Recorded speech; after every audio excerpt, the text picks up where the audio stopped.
en particulier quand on discute avec les autorités, on s'aperçoit que l'une des questions centrales qui n'a pas été résolue, c'est celle du parcours de soins et du parcours de santé. Acteurs au niveau des régions, voire au niveau des territoires, montrer qu'est-ce qui va être un peu l'emblème de certains projets initiés dans certaines régions.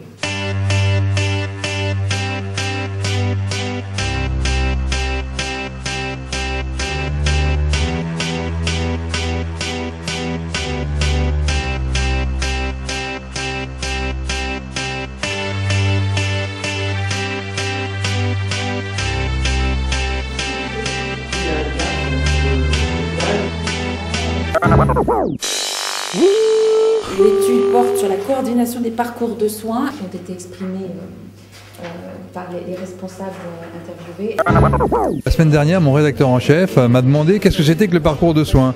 Alors j'ai bredouillé 3 ou 4 réponses un peu banales et j'ai pas su vraiment lui répondre. Le sujet est tellement complexe. On est là au cœur d'une véritable démocratie sanitaire. On sent qu'ils ont tous envie de faire quelque chose et que ce qu'il manque pour que ça puisse se faire, c'est qu'on se mette d'accord sur une idée et qu'on la porte ensemble. On est probablement à un moment où il faut essayer d'être le petit aiguillon qui va enclencher. On est parfois évidemment extrêmement découragé par l'ampleur du problème.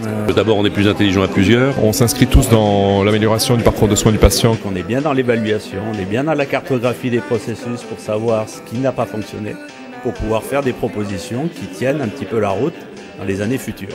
Qu'on commence à avoir un petit peu plus clair sur la manière dont on peut se projeter dans l'avenir. Là, on se parle et il sortira quelque chose. J'ai trouvé ça très tonique et j'avais peur de m'endormir et ça m'a beaucoup réveillé. Le terme de parcours de soins, il a un sens bien précis pour les professionnels de santé, enfin pas tous d'ailleurs, pour certains. En revanche, pour le patient de base ou pour le lecteur de base de mon journal, le terme parcours de soins, c'est pas très clair et ça demande encore beaucoup de précision. 2 objectifs, l'efficience et la qualité. Et je crois que c'est ça qui est important. Merci.